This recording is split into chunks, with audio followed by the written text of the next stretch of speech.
영광의 박수 한번 올려드립니다. 한번 기도하겠습니다. 하나님 아버지, 이 시간 주님께서 말씀하신 대로 죽었다 부활하신 이 놀라운 사실을 우리가 깨닫고 믿고 우리의 모든 삶을 주님께 맡기고 살아갈 수 있도록 이 시간 저에게 말씀하시고 말씀으로 역사하시고 우리의 믿음을 확증해 주옵소서. 우리 주 예수님의 이름으로 감사하며 기도 올립니다. 아멘. 어느 회사 대표가 자기 직원의 아버지가 암으로 아주 고생을 하고 있는데 좀 기도해 달라고 그 부탁을 받았습니다. 근데 지난주에 그분이 돌아가셨다는 얘기를 들었어요. 그래서 가슴이 철렁했습니다. 기도만 할 것이 아니라 내가 너무 재고 있었구나. 그리고 일단 기도만 해달라고 하는 것에 내가 너무 그걸 진리로 믿었구나, 이런 생각이 들었어요. 가서 복음을 전하고 세례도 주고 할 수가 있었는데, 그렇죠? 또 어떤 아주 중증 장애인은 지난주에 그 요양하는데 요양병원에 가서 옛날부터 복음을 전했었고 중증 장애인이지만 찬양을 부르고 이렇게 그 하면은 복음을 전하면 막 좋아가지고 돌아다니면서 춤추고 그랬거든요. 가서 세례를 베풀고 왔어요. 그 중증 장애인에게. 그렇게 갔었으면은 한 영혼을 구할 수 있었을 텐데, 이 생각하면서 너무 하나님 앞에 정말 회개를 하는 마음으로 기도하지만 뭐 회개한들 이미 그 사람 운명 끝난 거죠. 그렇죠? 우리 인간의 문제에 있어서 정말 그 인간의 한계, 이 마지막 한계가 무엇입니까? 이 인간의 마지막 한계? 그 죽음이 아닌가요? 그렇죠? 죽음은 인간의 한계입니다. 한계. 뭐 아무리 잘나고 아무리 뭐 똑똑하고 아무리 많이 배우고 많은 걸 가지고 많은 일을 했어도 죽음 앞에서는 다 무릎을 꿇게 돼 있어요. 그렇죠? 죽음 앞에서는. 근데 믿으시 바랍니다. 인간의 한계가 하나님의 시작이라는 것을. 믿으십니까? 인간의 한계가 하나님의 시작인 줄 믿습니다. 한번 선포하실까요? 인간의 한계가 하나님의 시작이다. 할렐루야. 그게 부활인 것입니다. 아멘. 그래서 예수님이 십자가에 죽으실 때는 예수님은 유일하게 온 인류 중에서 유일하게 예수님만 하나님이시고 사람이시잖아요. 그렇죠? 그래서 예수님은 사람이 되신 하나님이세요. 하나님이 사람이 되셔서 우리와 같은 모양으로 사람으로 오신 거예요. 그래서 예수님의 인생의 마지막은 뭐예요? 이 사람으로서의 특성, 속성의 마지막은 십자가의 죽음이었습니다. 근데 예수님만큼은 하나님이시기 때문에 무덤에 머물러 있을 수가 없으셨어요. 그래서 사흘 만에 바로 오늘 주일 아침에 새벽에 부활하신 것이죠. 우리가 읽은 말씀이 바로 첫 번째 예수님이 부활하신 첫 번째 주일이에요. 할렐루야. 그래서 우리는 안식일 날 옛날 구약처럼 이렇게 뭐 하는 것이 아니라 예수님 부활하신 날 주님의 날에 모여서 예배하게 되는 것입니다. 그게 사도행전이고 예수님 부활하시면서부터 그게 완전히 이제 정립이 된 것이 정해진 거죠. 그렇죠? 그래서 우리는 이제 십자가의 죽음을 넘어서 부활의 생명으로 나갑시다. 할렐루야. 이것이 우리의 모든 삶의 실제가 되길 바랍니다. 학교 다녀도 똑같은 학생이 아니라 나는 십자가의 죽음을 넘어서 부활 생명을 가지고 학교 간다. 이 믿음을 가지고 학교 가시기 바랍니다. 아멘. 자, 그렇다면 이제 우리는 죽음을 받아들일 수 있습니까? 많은 사람들이 죽음을 어떻게 받아들일 것인가? 어떤 사람들은 요즘엔 그 죽음학이 있어요. 죽음학. 죽음에 대한 연구.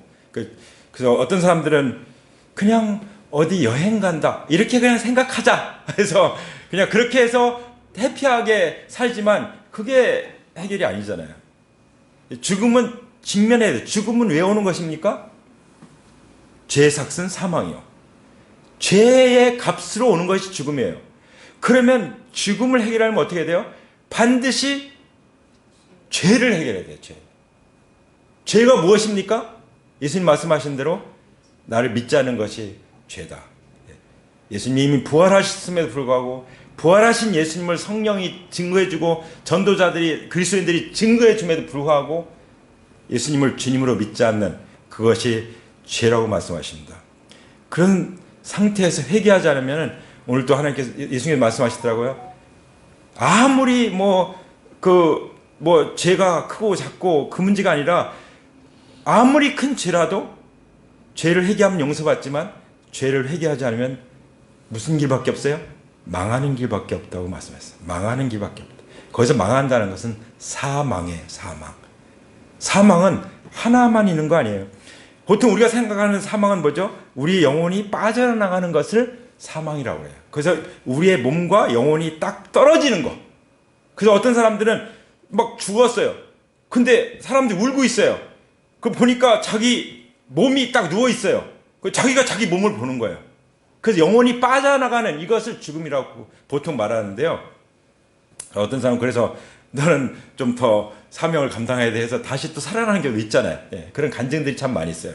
자, 근데 그보다 더 먼저 있던 죽음이 뭔지 아십니까? 하나님을 거절하고 하나님을 멀리하고 자기가 하나님 노릇하려고 했던 그 죄를 영적으로 죽었다고 말합니다. 그래서 에베소서 2장에 보면은 허물과 죄로 죽었던 너희를 살리셨도다. 우리가 십자가의 죽음을 넘어 부활 생명을 얻은 사람들은 어떤 사람들이에요? 우리는 영적으로 죽었지만 다시 살아난 사람들입니다. 할렐루야! 다시 살아난 사람들이에요.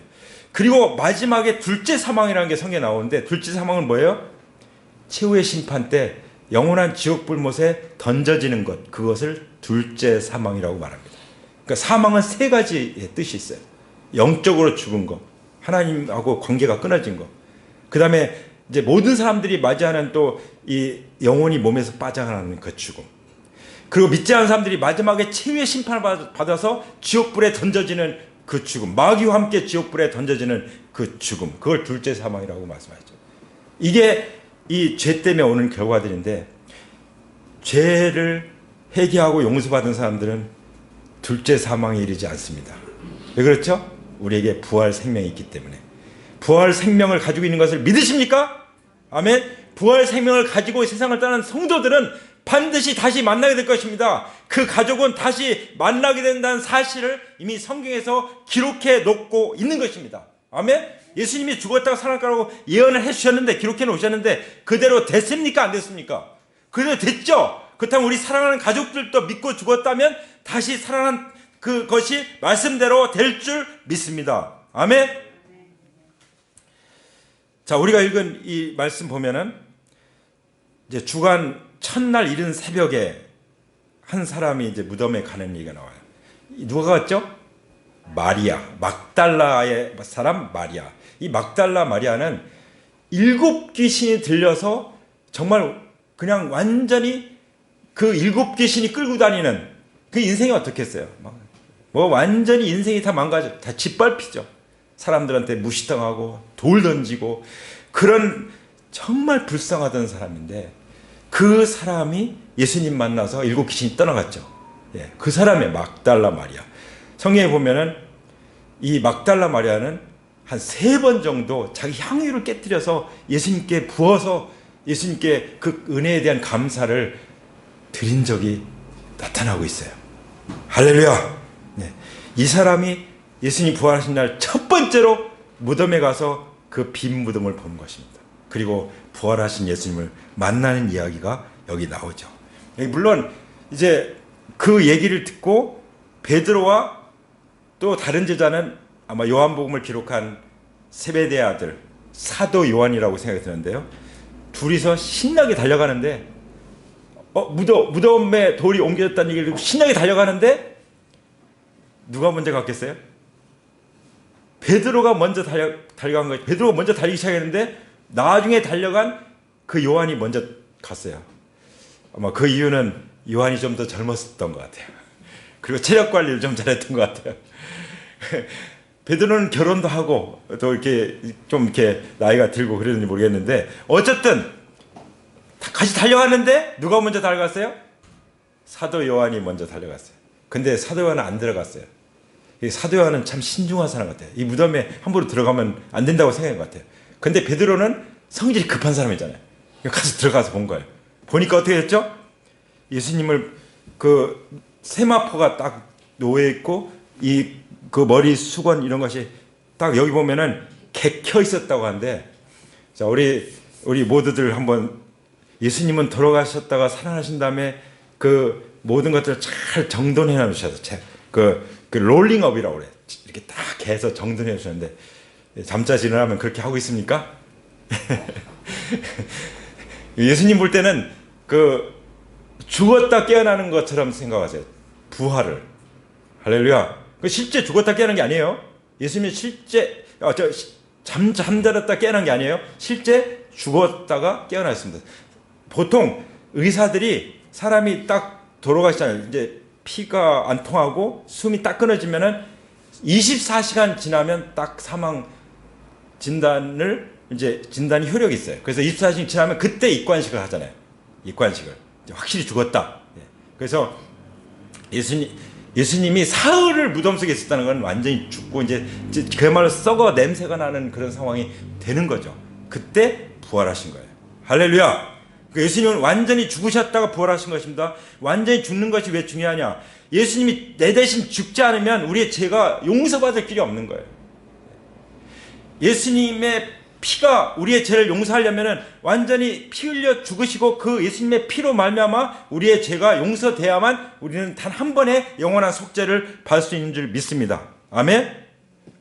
그래서 8절에 보면은 그제서야 먼저 무덤에 다다른 그 다른 제자도 들어가서 보고 믿었다 하는데, 믿었다는 것은 예수님 부활하셨다는 걸 믿었다는 것보다는 그 무덤이 비어 있구나, 이것을 이제 확인했다는 그런 뜻으로 생각이 됩니다. 중요한 것은 9절에 보면 아직도 그들은 예수께서 죽은 사람들 가운데서 반드시 살아나야 한다는 성경 말씀을 깨닫지 못하였다 하는 것입니다. 빈 무덤을 봐도 예수님이 죽었다가 부활하신다고 하신 말씀을 이미 들었음에도 불구하고 실제로 예수님이 부활하셨다는 것은 아직 깨닫지 못한 거예요. 얼마나 많은 사람들이 교회도 나오고 성경도 읽고 찬양도 하고 예배도 드리고 다 하는 것 같지만 정말 부활하신 예수님을 나의 주님으로 확실히 믿고 깨닫고 누리고 살아가고 있는지 참 걱정되죠. 그렇죠? 한번 자기 자신을 생각해 보기 원합니다. 나는 정말 예수님께서 죽은 사람들 가운데서 살아내셔서 내 마음에 살아 계신 것을 나는 확실히 믿고 그것이 실제인가? 그러신 분 하나님께 영광의 박수 올려드립니다. 할렐루야. 그래서 첫 번째 이 이야기를 통해서 우리에게 주시는 말씀은 예수님께서 죽은 사람들 가운데서 반드시 살아나야 한다고 하신 그 말씀대로, 성경 말씀대로 이루어졌다는 것, 예수님이 죽음을 이기시고 부활하셨다는 것을 깨달으시길 축복합니다. 아멘. 마음으로 영으로 깨닫고 그리고 믿음으로 승리하시기를 축복합니다. 그래서 고린도전서 15장에도 사도 바울이 그렇게 말씀하시잖아요. 복음을 일깨워 드린다고. 복음을 일깨워 드린다고. 우리가 말씀 전할 때마다 복음을 일깨워 드리잖아요. 왜냐하면 복음이 전부예요. 우리는 모든 복음 안에서 승리하고 복음 안에서 넘어졌다 다시 일어나고 복음 안에서 우리는 생명력을 가지고 살아갈 수 있기 때문인 것이죠. 그 다음 두 번째 이야기를 볼 수 있는데 11절 보면은 근데 마리아는 무덤 밖에 서서 울고 있었다. 왜 울고 있었죠? 이 마리아는 예수님이 부활했다는 것은 아직 못 믿어요. 아직 몰라요. 지금 왜 울고 있어요? 무덤이 비어있는 거예요. 아니 어떻게 된 거야? 우리 예수님의 시체가 어떻게 된 거야? 누가 가져갔나? 그러다가 예수님이 나타난 거죠. 근데 예수님이 옆에 나타나셨는데도 몰라봐요. 그럴 수가 있을까요? 그럴 수가 있어요. 여기 마리아가 그랬잖아요. 여자야 왜 우느냐? 지금 주님께서 부활하셔가지고 이 막달라 이 마리아에게 이미 나타나서 그 이름을 부르고 있는데 그 전에는 몰랐어요. 그런데 이름을 딱 부를 때 예수님 목소리를 알아듣은 거죠. 그 예수님이시구나. 그래서 여기 뭐라고 말합니까? 라브니는 선생님이요. 그래서 선생님하고 부른 거죠. 예수님. 이제 그때 예수님을 알아본 거예요. 자, 우리가 지금 이렇게 예배하고 성경 암송하고 특송하고 또 기도하고 주의 만찬을 나누고 그럴 때 예수님이 정말 우리 곁에 계신 것을 믿으십니까? 지금 살아계신 것을 믿으십니까? 할렐루야. 그 믿음으로 살아가게 되기를 축복합니다. 내가 깨닫고 있든 깨닫지 못하든, 내가 예수님을 알아보든 못 알아보든 예수님은 나와 함께 계십니다. 아멘. 그뿐만 아니라 천사들로 둘러서 우리를 감싸고 있습니다. 학교 갈 때 나 혼자 가는 게 아니에요. 천사들이 나와 함께 가고 있는 거예요. 내가 그 천사들은 영이거든, 영. 그래서 보이지가 않아요. 보이지가 않지만 그러나 천사들이 함께 한다고 성경은 말씀하고 있습니다. 또 부활하신 예수님이 마리아와 함께 하셨던 것처럼 우리와 함께 하신 줄 믿습니다. 그래서 여기 아주 중요한 말씀하시는데 17절 잘 보세요. 예수께서 마리아에게 말씀하셨다. 내게 손대지 말아라. 내가 아직 아버지께로 올라가지 않았다. 이제 예수님이 앞으로 이제 하늘로 올라가실 것을 말씀해요. 그걸 승천이라고 말하죠. 하늘로 올라. 지금은 승천하셨죠. 하나님 그 영광스러운 그 자리에 가장 첫 자리에 앉아 계시죠. 그러니 그분을 우리가 우리 마음의 첫 자리에 모시는 것이 마땅하지 않아요? 그렇죠? 그 하나님의 그 영광의 자리에 딱 첫 자리에 앉아 계신데, 근데 우리가 우리 마음의 저 뒤로 밀리면 되겠어요, 예수님이? 정말 저도 그렇게 많이 살았어요. 예수님은 뒷자리. 예수님이 첫 번째 자리라면 우리는 주일날 예배 먼저 드립니다. 예수님이 첫 번째 자리라면 우리는 10의 1을 주님 앞에 드립니다. 예수님의 첫 번째 자리라면 우리는 날마다 일어나자마자 주님의 말씀을 묵상하고 주님과 교제하는데 시간을 드립니다. 할렐루야. 거기서부터 모든 신앙생활의 성장과 역사와 열매와 번성이 일어나는 것을 믿습니다. 아멘. 근데 주님께서 뭐라고 말씀하십니까? 이제 내 형제들에게로 가서 이르기를 내가 나의 아버지 곧 너희 아버지, 나의 하나님 곧 너희 하나님께로 올라간다고 말해라. 놀라운 말씀하셨어요. 이게 어떤 말씀이에요? 이제 우리는 가족이야. 우리 하나님의 가족. 왜냐하면 내 하나님이 너희 하나님이고 내 아버지가 너희 아버지야. 우리는 한 하나님 아버지 가족이야. 그거를 지금 말씀하고 있는 거예요. 누구에게?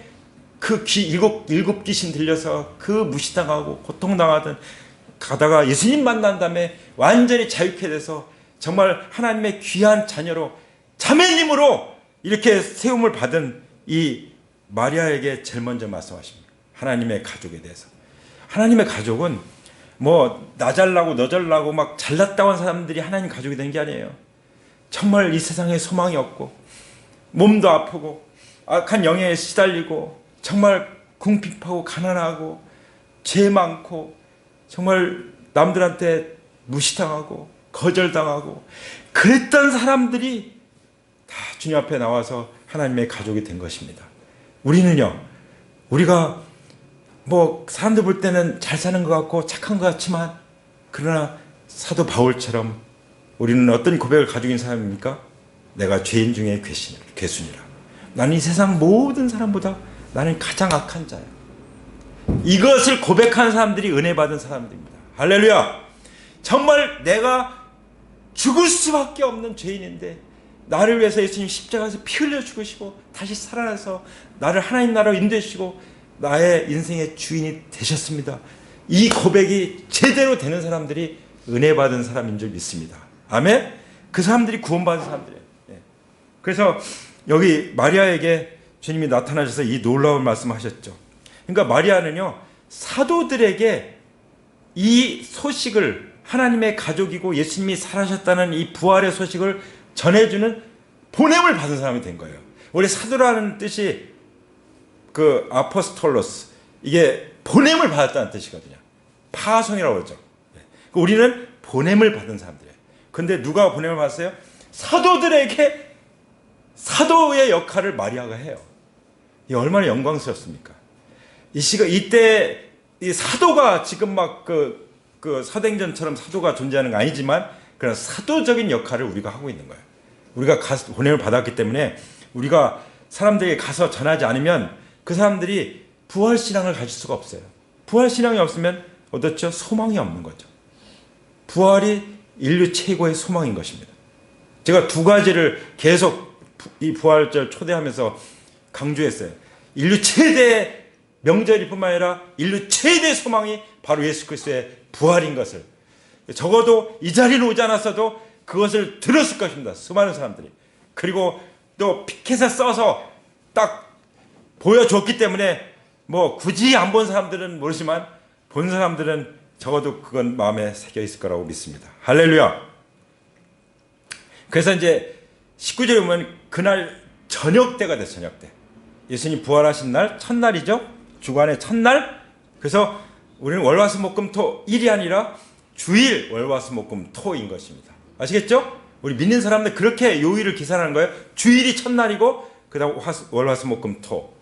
그래서 토요일이 주말입니다. 어떤 사람은 일요일을 주말로 생각하는데 주일은 첫날이에요. 여기 첫날 저녁이라고 말씀하셨죠. 제자들이 무서워가지고 문을 꼭 걸어 잠그고 있었어요. 저 문을 꼭 걸어 잠그고 있는데 예수님이 그냥 들어오신 거예요. 왜 그렇죠? 그게 부활체예요. 부활체. 부활의 몸. 부활의 몸은 우주복을 입지 않아도 예수님 오실 때 딱 들림을 받습니다. 아멘. 부활의 몸은요 어떤 제한도 받지 않아요. 분명히 몸이 부활을 했는데 그 몸이 그냥 벽도 그냥 뚫고 들어오는 거예요. 이게 부활의 몸이에요. 예. 사람들 걱정할 필요 없어요. 어떤 사람들은 예수님 재림하시면은 나 어떻게 이렇게 내가 이 옷 입고 올라갈 수 있을까? 이미 부활의 몸 자체가 전혀 상관이 없어요. 이런 물질 세계를 완전히 초월하는 것입니다. 아멘. 그래서 주님께서 이 제자들은 정말 무서움에 떨고 있었는데 주님께서 제일 먼저 말씀하시는 건 뭐죠? 너에게 평화가 있을지어다. 할렐루야. 평화, 피스. 너에게 평강이 있어. 히브리 말로 하면 샬롬, 샬롬. 평화가 있기를 축복합니다. 할렐루야. 저도 예수님의 말씀 그대로 우리 모두에게 평화가 있기를 축복합니다. 아멘. 그러면서 뭐 하셨죠? 그 평화는 어디서 와요? 예수님의 그 손과 두 손과 옆구리의 창을, 손의 못자국과 옆구리의 창자국을 보여준 거예요. 그게 뭐죠? 부활의 증거. 나 부활했어. 십자가 못 박혀 죽었던 그 예수님이 곧 나야. 그 예수님. 여러분 이단들 보면은 자기는 뭐 그냥 베들레헴에서 태어나지도 않았고 유대인도 아니면서 뭐 한국 사람인데 자기가 뭐 메시아다, 이런 아주 싸가 뭐가 없는 이런 사람들, 정말 이거 못된 사람들이 그래가지고 남의 가정 다 무너뜨리고 인생 망치고 죽은 적도 없고 부활한 적도 없으면서 손에 못자국도 없으면서 옆구리에 창자국도 없으면서, 그래서 예수님은 손에 못자국과 옆구리에 창자국을 그 흔적을 남겨놓으신 것 같아요. 상흔이죠. 십자가의 상흔, 상처 자국. 그거를 제자들에게 보여주십니다. 그때서야 제자들이 주님을 보고 알아보고 기뻐했던 거죠. 할렐루야. 그래서 우리가 정말 예수님을 나의 하나님, 나의 아버지, 그 성부 하나님을 나의 아버지로 우리는 함께 모신 예수님의 가족인 줄 믿습니다. 예수님의 가족은 어떤 사람들이에요? 예수님의 십자가의 상처 자국을 보고 예수님이 정말 부활하셨구나, 이 부활의 믿음을 가진 사람들이라야 하나님의 가족이고 하나님 나라의 가족이고 한 가족인 것을 우리에게 보여주고 있습니다. 그런 사람들을 이제 부활 증인으로 보내시는 거예요. 너에게 평화 있기를 빈다. 다시 평화를 빌면서 아버지께서 나를 보내신 같이 나도 너희를 보낸다. 여러분 아무리 좋은 일도요 내 마음이 편치 않으면 할 수가 없어요. 그렇죠? 입맛도 없어지고 어디 누구 놀러 가자고 해도 놀러 갈 생각이 없어요. 일단 마음이 편해야 돼요. 마음이 평화가 있어야 돼요. 근데 그 평화는 세상이 주는 것이 아닌 오직 성령으로부터 오는 평안, 하나님 나라의 평안, 예수 그리스도께서 주시는, 내가 너에게 평화를 주는 세상이 주는 것 같지 않은 그 평안이 우리에게 임한 줄 믿습니다. 아멘. 그 평안이 우리에게 임할 때 우리는 나가서 전도하시는 거예요. 왜 전도 못하냐? 내한테 그런 평안이 없으니까, 나의 기쁨이 없으니까 전도가 안 되는 거예요. 여기 마리아 보면 어떻죠? 가서 예수님 뭘 전하랬죠? 너 나 본 거 전하고 그리고 그 다음에 그 말씀을 전해줘라 그랬어요. 전도는 다른 게 아니에요. 내가 예수님 만난 이야기, 간증, 테스티모니, 그죠? 그리고 복음 전하는 거, 이게 전도죠. 예. 그게 정말 쉬워. 저는 전도할 때 제일 먼저 제가 만든 저 뒤에 있잖아요. 종교 창시자들이 한 말들 있잖아요. 그 말들하고 그분들이 다 무덤에 있는 것과 예수님 유일하게 부활하신 것, 그건 흉내도 못 내요. 세상 종교 창시자들은 예수님처럼 부활을 흉내도 못 내요. 그냥 부활 가지고 다 전도하면은 권위가 있어요. 할렐루야. 누구도 부인할 수 없잖아요. 역사적인 사실인데. 예. 그렇죠? 그래서 우리는 부활하신 예수님을 내가 믿게 된 거, 그 예수님 부활하신 이 복음을 담대하게 전해야 될 줄 믿습니다. 아멘. 그러기 위해서 성령을 받으라고 말씀하신 거예요.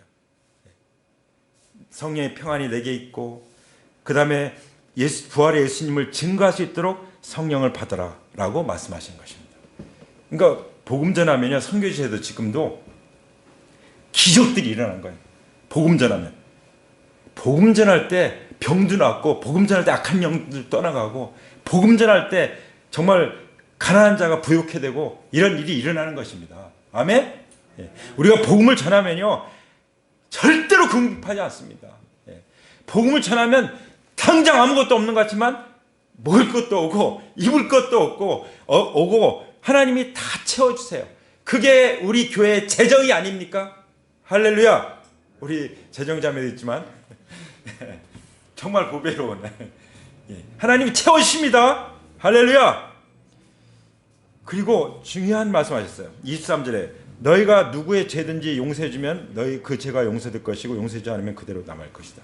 우리가 어떻게 사람들의 죄를 용서하고 용서하지 않고 우리가 합니까?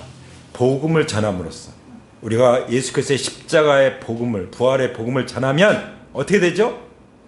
그런 사람들이 죄 용서를 받게 되죠. 우리가 안전하면 죄 용서 받지 못하게 돼요. 죄 용서 받지 못하면 어떻게 되죠? 지옥에 갈 수밖에 없죠. 우리가 복음을 전해서 죄를 용서받으면 어떻게 되죠? 천국에 가게 되죠. 할렐루야! 네.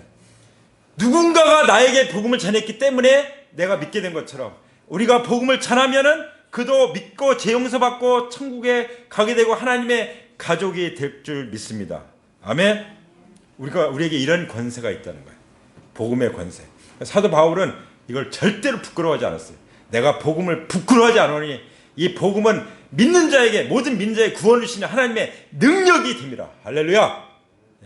그래서 그럴 때 내가 성령으로 더 충만해지고 내 삶이 더 풍요롭게 되고 내 삶이 더 기쁘게 되고 내 삶이 더욱더 용기 있게 되고 담대하게 되는 것입니다. 이렇게 문 꼭꼭 걸어잠그고 있던 제자들이 나중에 그 두려움을 물리치고 나가서 부활을 증거하잖아요. 아멘? 이렇게 사람이 바뀌는 거예요. 정말 볼품없는 사람이었는데, 보잘것없는 사람인데 하나님 말씀 전할 때, 여러분 베드로 보세요. 베드로 수많은 사람들 앞에서 12 제자와 함께 다 복음을 전하는데 얼마나 당당하게 전합니까? 예수님 창피하게 부인하고 도망가고 막 그랬던, 문 잠그고 있던 그 베드로가 담대하게 전하는데 돌이나 나와도 담대하게 전하잖아요. 그래서 3,000명이 예수님 믿는 그런 놀라운 역사가 일어났죠. 할렐루야. 근데 24절 보면은 이 12 제자 가운데 그 예수님이 막 손에 못 짜고 옆구리에 창 짜고 보여줄 때 이 도마는 어디 갔는지 모르겠어요. 시장 보러 갔는지 아니면 어디 학교 갔는지 잘 모르겠어요. 어쨌든 도마가 그 자리에 없었어요. 이게 문제니까 항상 함께 있지 않은 사람들. 여러분 1년 주일날마다 매일 성경 말씀 묵상을 통해서 하나님 주시는 말씀이 있잖아요. 근데 말씀 묵상 하루 빠졌어. 한 주간 빠졌어. 그럼 연결이 안 돼. 연결이 안 돼. 주일날 그 주옥 같은 말씀들을 내가 한 주 빠져서 못 들었어. 그러면은 이게 연결이 안 돼요.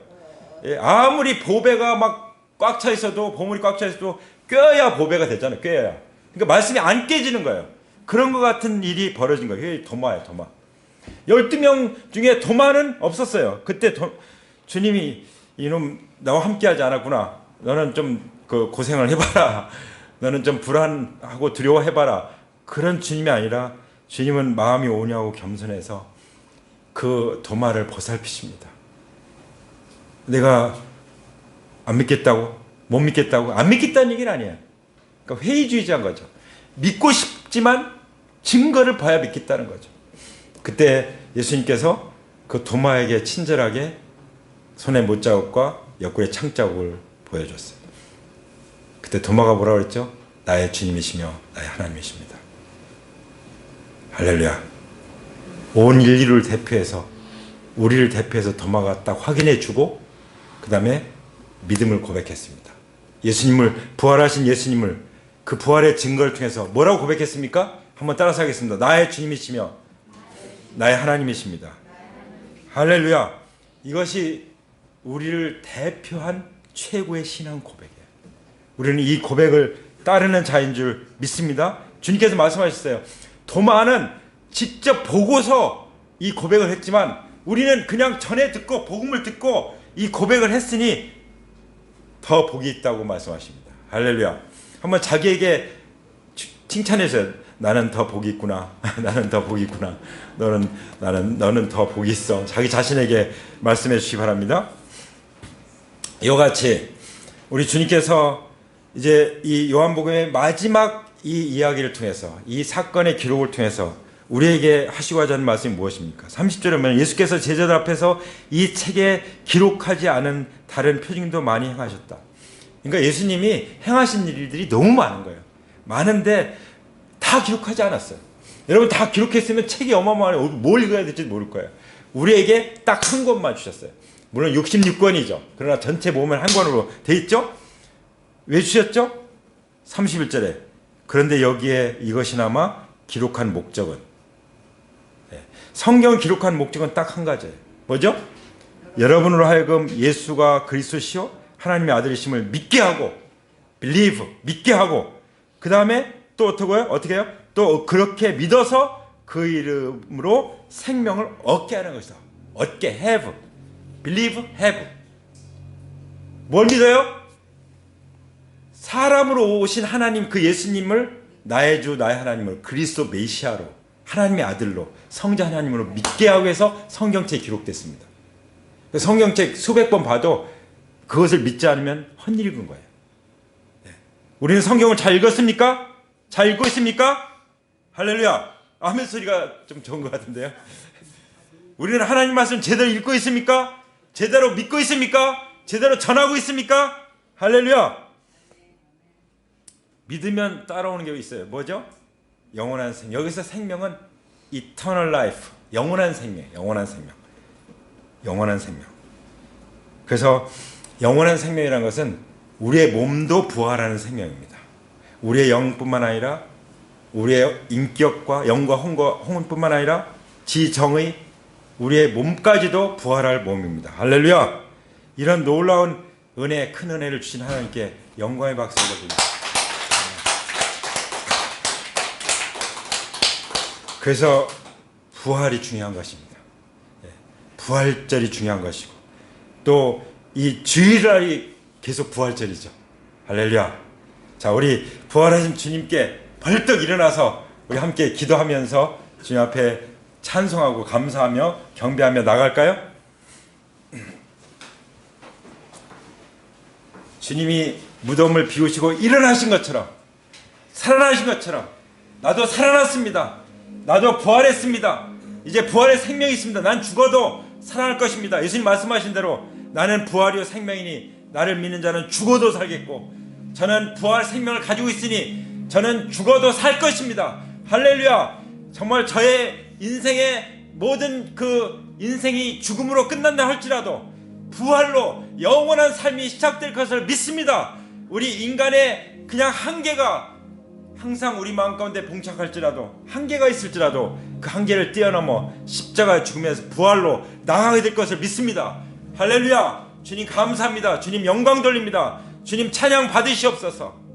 이 부활주일에 살아계신 주님을 우리가 예배하고 어떤 종교적인 그런 예배가 아니라 살아계신 주님을 우리가 모시고 살 수 있는 이 특권, 이 축복을 주신 것을 감사합니다. 비록 내가 직접 예수님의 손에 못자국에 손을 넣고 옆구리에 창자국에 손가락을 넣어보지 손을 넣지 않았을지라도 도마를 통해서 입증해 주신 대로 우리가 부활의 증거를 통해서 예수님이 나의 하나님이시며 나의 주님이신 것을, 예수님이 그리스도이시며 메시아이신 것을, 예수님이 하나님의 아들 성자 하나님이신 것을, 예수님이 다시 오실 재림주이신 것을 우리가 믿을 수 있게 해주신 것을 감사합니다. 너무나도 많은 사람들이 이단에 빠져서 정말 인생 짓밟히고 망치고 있습니다. 속아 살고 있습니다. 주님 앞에, 정말 부활하신 예수님 앞에 나오게 해주시옵소서. 아버지, 수많은 종교인들이 예수님의 부활에 대해서 역사적인 사실인 걸 알고는 있지만 진정으로 깨닫고 그 마음으로 믿지 못하고 두려워하며 살고 있습니다. 아버지 하나님, 진정한 평안은 부활신앙에 있으며 성령이 주시는 평안인 것을 믿습니다. 아버지 하나님, 오늘 우리에게 그 평안을 주심을 감사합니다. 성령으로 충만하게 기름 부어주심을 감사합니다. 이 시간 모든 의심을 떨쳐버리고 믿는 자의 복을 우리가 굳게 붙잡고 살아갈 수 있도록 인도하심을 감사합니다. 마리아에게 말씀하신 것처럼 내가 나의 아버지 곧 너의 아버지, 나의 하나님 곧 너희 하나님께로 올라간다고 말씀하신 것처럼 이제 우리 함께 영원히 살기 위해서 집을 마련하고 계시고, 그 집을 다 마련하면 다시 와서 우리를 데리고 가시겠다고 말씀해 주셨습니다. 아버지 하나님, 다시 오실 주님을 우리가 간절히 기다립니다. 말씀대로 십자가에 죽으셨고 부활하신 그대로 승천하셨고 다시 오시겠다고 말씀하신 대로 다시 오실 주님을 간절히 고대합니다. 항상 깨어서 기도하게 하시고 아버지, 성결한 삶을 살게 하여 주옵소서. 아버지, 성경이 기록된 이 목적대로 우리가 주님을 만나고 주님을 믿고 영생을 누리게 하심을 감사합니다.